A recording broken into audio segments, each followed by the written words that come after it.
Greetings. So I'm going to go over quickly the academic stuff that you can do in Network Mind with regards to public speaking, leadership, and business networking. There's three aspects. Okay. So the first thing, let's look at public speaking, leadership, and business networking qualifications. So with public speaking, there's a public speaking associate certificate, the public speaking licentiate certificate, and the fellowship certificate for public speaking. And then you can go on to do the speaking, leadership, and business networking grand fellowship. Okay, I'll talk a little bit about that just now. So let's look at the public speaking associate. There's part one and part two. And after you've done those 13 assignments, you get an associate certificate in public speaking. And then there's the licentiate um, the licentiate that you can get. And once you finish those assignments, up to assignment 29, you get the licentiate certificate in public speaking. And then we get the public speaking fellowship, which comes with a certificate in public speaking, the fellowship certificate. Now you'll notice assignment 35 is a business presentation, 30 to 35 minutes. And then you get a keynote presentation, 35 to 45. You get a keynote speech, 45 to 55, and one 50 to 60 minutes. So you really get into that public speaking position. We really train you properly. Okay. And then leadership. Now, the leadership also has an associate, licentiate, and fellowship. So very briefly, the syllabus looks like this. You've got 16 assignments and you get your associate certificate in leadership, and assignment 17 to 28 and you get a licentiate certificate in leadership, and assignments 29 to 44 and you get a fellowship certificate in leading or leadership.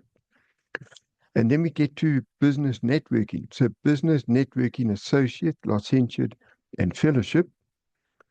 So there's your business networking associate. The first 10 assignments, you get a certificate. The next 10 assignments, you get a licentiate. The next 10 assignments, you get the fellowship. And then we get to the grand fellowship, and there's 4 requirements for the grand fellowship.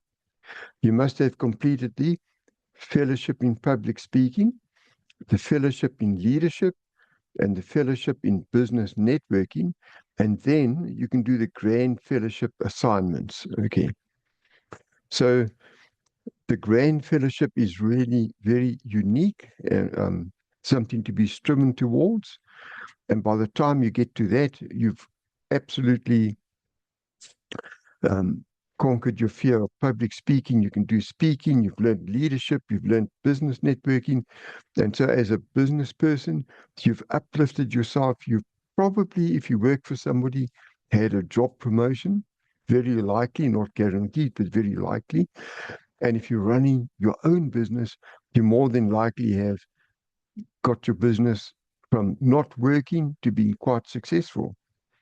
Definitely something that you want to think about belonging to. And the Grand Fellowship syllabus is basically, in a nutshell, okay, you do a lot of electives and you finish with the Grand Fellowship project. But the most important thing about the Grand Fellowship project is once you've finished it, you're actually able to apply for a paid position on the region level. So Network Mind, region, it's global, region, and then the local. So you will be able to apply for a paid position and get a fairly good salary once you get to that position. So you can convert all this training in speaking, leadership, and business networking. Besides making money out of doing that well, you can also have a paid position in that. Okay. And also, if you just get the leadership fellowship, you can also apply for a paid position in the region. Okay. So any questions and answers? You have some questions For example, just put it in below and I'll handle it like that. Thank you. Until next time.